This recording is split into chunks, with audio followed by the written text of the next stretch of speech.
Hello friends, good morning all of you. कैसे हैं आप लोग। तो दोस्तों, आज हम पढ़ने जा रहे हैं कचरा एवं संग्रहण एवं निपटान के बारे में। आज हम पढ़ेंगे। तो जैसे कि इस समय मैं आप सभी लोगों को एक नए सीरीज से जोड़ दिया हूं एनसीईआरटी के महा एपिसोड में।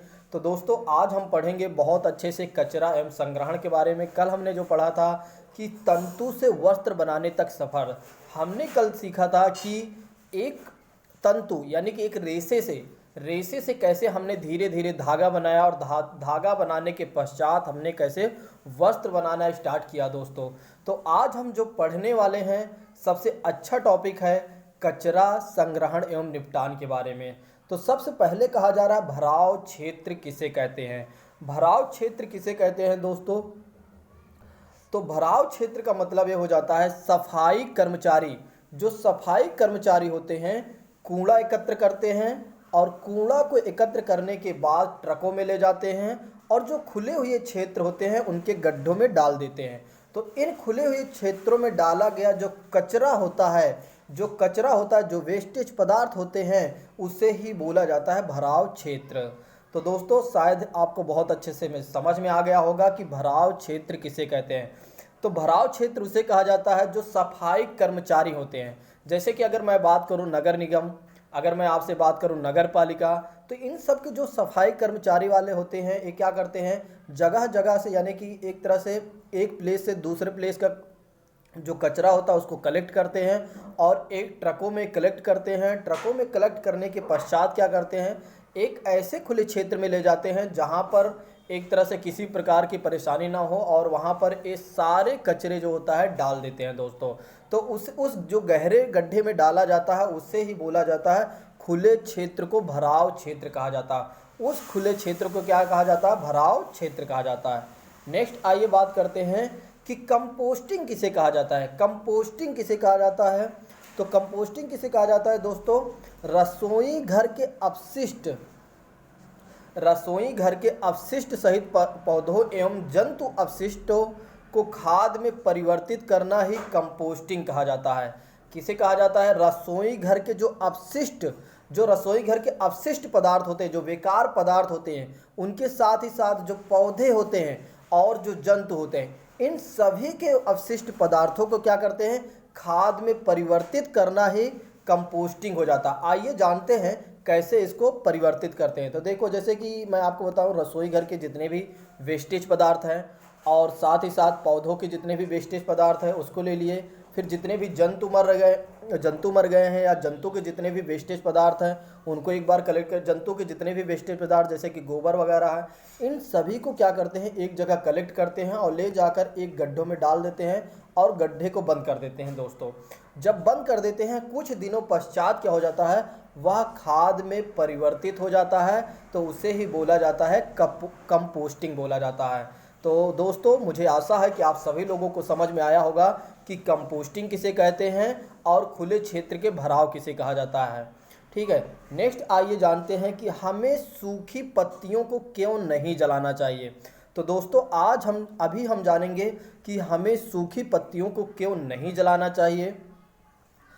तो सबसे पहली बात कही जा रही है कि सूखी पत्तियां फसलों, पादपों के अपशिष्ट तथा भूसे जैसे अपशिष्ट को जलाने पर स्वास्थ्य के लिए हानिकारक होता है और धुएं उत्पन्न करते हैं। तो दोस्तों, यदि हम सूखी पत्तियां, आप कल्पना कीजिए एक बार, यदि हम सूखी पत्तियां जलाते हैं और कुछ फसल, जैसे कि आप पराली की बात करते हैं, धान के क्या करते हैं, धान की हम पराली जला देते हैं, जिसके कारण क्या होता है कि बहुत सारे धुआं उत्पन्न होते हैं और उस जो धुएं उत्पन्न होते हैं उसमें कुछ गैसें होती हैं, जो जहरीली गैसें होती हैं। उसके कारण क्या होता है, हमारे लिए बहुत ही ज़्यादा नुकसानदायक होता है सांस लेने में। इसलिए हमें क्या है, सूखी पत्तियां नहीं जलाना चाहिए। नेक्स्ट आइए जानते हैं दोस्तों कि वर्मिंग कंपोस्टिंग या कृत्रिम कंपोस्टिंग किसे कहा जाता है। वर्मी कंपोस्टिंग या कृत्रिम कंपोस्टिंग किसे कहा जाता है। तो लाल केचुए की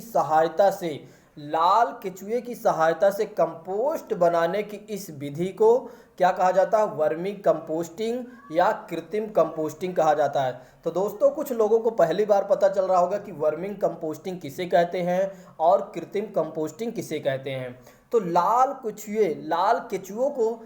केचुओं की सहायता से कंपोस्ट किया जाता है। कंपोस्ट करना बनाने वाली जो विधि होती है उसे ही क्या कहा जाता है, वर्मिंग कंपोस्टिंग या कृत्रिम कंपोस्टिंग कहा जाता है। नेक्स्ट आइए जानते हैं कि लाल केचुआओं को अपना भोजन कैसे तोड़ते हैं। दोस्तों, लाल केचुआ जो होता है अपना भोजन कैसे तोड़ते हैं। तो लाल केचुआ के दांत नहीं होते। सबसे पहली बातें हैं जो आप सभी लोगों को ध्यान में आकर्षित करवाना यहाँ चाहूँगा कि लाल केचुए के दांत नहीं होते हैं। इस बात को अपने माइंड में आप सेट कर लीजिए कि लाल केचुए के दांत नहीं होते हैं दोस्तों। अतः इनमें एक विशेष संरचना होती है। इनके पास क्या होती है, एक विशेष संरचना होती है और जिसे क्या बोला जाता है, गीजर्ड कहा जाता है। गीजर्ड किसे कहा जाता है, जो इनके पास दांत ना होने के कारण एक विशेष प्रकार की संरचना होती है जिससे गीजर्ड कहा जाता है, जो भोजन को पीसने में इनकी सहायता करता है। तो दोस्तों इस समय आप देख रहे हैं एनसीईआरटी की महा एपिसोड में। आप सभी लोग जो लोग जुड़ चुके हैं जल्दी से जल्दी आप लोग सब्सक्राइब करें और शेयर भी करें और लाइक भी करें। आइए नेक्स्ट बातें जानते हैं कि लाल केचुआ किस प्रकार के कचरे को कंपोस्ट में परिवर्तित नहीं करते हैं। लाल केचुआ किस प्रकार के कचरे को कंपोस्ट में परिवर्तित नहीं कर पाते हैं दोस्तों। तो लाल केचुए अजैव निम्नीकरण को कंपोस्ट में परिवर्तित नहीं कर पाते हैं। लाल केचुए जो होते हैं अजैव निम्नीकरण, मैं आगे चल के पढ़ाऊँगा, अभी आप चिंता न करिए, अभी सिर्फ आप शब्दावलियों को समझते चलिए बस, ठीक है। इसका एक कारण है दोस्तों, जब आप तकनीकी शब्दों को आपको बहुत अच्छे से ज्ञान रहेगा तो आप एग्जाम में वहाँ कर सकेंगे, क्योंकि वहाँ पर जितने भी तकनीकी शब्द ही क्वेश्चन पे पूछे जाते हैं, ना कि हमसे आम बोलचाल में, ठीक है। तो आगे चलकर मैं इसके सारे बारे में बताऊंगा। जो भी आपको शब्दावली फंस रही हैं, एक शब्दावली की अलग टॉपिक बनेगी, इसलिए मैं अभी यहाँ ज़्यादा चर्चाएँ नहीं करूँगा। तो लाल केचुए जो होते हैं अजैव निम्नीकरण कचरे को क्या करता है, कंपोस्ट में परिवर्तित नहीं कर पाता। नेक्स्ट दोस्तों आइए जानते हैं कि घर में बचे हुए भोजन का आप क्या करते हैं। आप एक बार कल्पना कीजिए कि जो घर में बचे हुए भोजन होता है हमारे घर में जो भोजन बच जाते हैं उसको हम क्या करते हैं दोस्तों। तो घर में बचे हुए भोजन को हम क्या करते हैं, हम भूखे जंतुओं को खिला देते हैं। हम क्या करते हैं, भूखे जंतुओं को खिला देते हैं। नेक्स्ट आइए जानते हैं दोस्तों कि पुनः चक्रण क्या होता है। पुनः चक्रण क्या होता है, एक बार आप कल्पना कीजिए कि पुनः चक्रण क्या होता है, ठीक है। तो दोस्तों आइए जानते हैं कि घरों में उपयोग के बाद उपजे अपशिष्टों को पुनः फैक्ट्रियों से नए पदार्थों का बनकर आना और दोबारा उपयोग लायक बनाना ही पुनः चक्रण कहलाता है। तो दोस्तों मैं आपको समझाना चाहूँगा, जो आपके घर में क्या होता है, पहले कोई भी वस्तुएं होती वो एक बार उपयोग हो गई हैं, ठीक है, फिर क्या होता है, उस जो अपशिष्ट पदार्थ है, जो अपशिष्ट चीज़ें होती हैं, जो बेकार की चीज़ें होती हैं, उसे क्या करते हैं हम नई फैक्ट्रियों में ले जाते हैं और फैक्ट्रियों में क्या होता है, उसी के नए उत्पाद बन जाते हैं, उसी को हम क्या करते हैं फिर दोबारा यूज करते हैं, उसे बोला जाता है पुनः चक्रण बोला जाता है। तो पुनः चक्रण क्या होता है, जैसे मैं आपको सपोज दैट समझाना चाहूँगा। मान लो सपोज दैट एक आपके पास पेन है, ठीक है, यह पेन क्या हो गई, आपने देखा जिसमें कि रिफ़िल नहीं डाला जा सकता है, रिफ़िल वाली पेन नहीं है। जैसे कि आप 3 रुपए की पेन लीजिए, 3 रुपए में रिफ़िल नहीं डाला जाता। जो आपके पास पेन है, ये पेन क्या हो गई, अब आपकी ख़राब हो गई है। अब आप क्या करेंगे, इसको दोबारा किसी को बेच देंगे, तो वह व्यक्ति क्या करेगा, ले जाकर कंपनी को बेचेगा और कंपनी क्या करेगी, उसमें क्या करेगी, नई इंक बना देगी और नया इंक डाल देगी। जब नया इंक डाल देगी तो वो दोबारा हमारे यूज में आ जाएगा, तो उसी को बोला जाएगा पुनः चक्रण बोला जाएगा।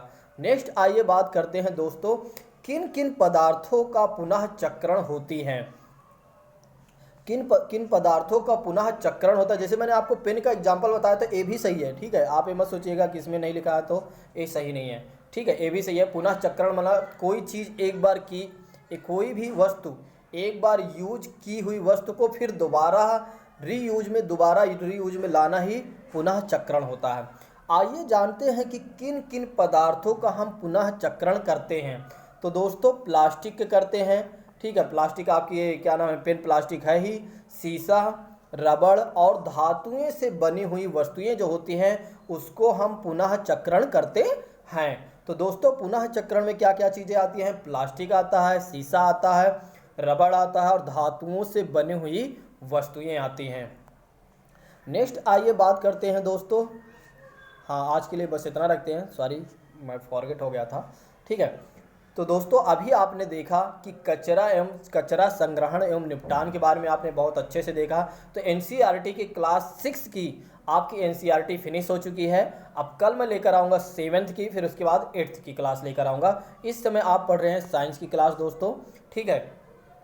तो दोस्तों आज के लिए बस इतना रखते हैं एनसीईआरटी के महा एपिसोड में। और जो लोग भी इस वीडियो को देख रहे हैं आप ज़रूर अपना कमेंट दें, अपना राय ज़रूर व्यक्त किया करें। साथ ही साथ एक तरह से आप लोग लाइक भी कर दिया करें और शेयर भी कर देना चाहिए आप सभी लोगों को। तो दोस्तों आज के लिए बस इतना रखते हैं। Thank you so much. जय हिंद दोस्तों।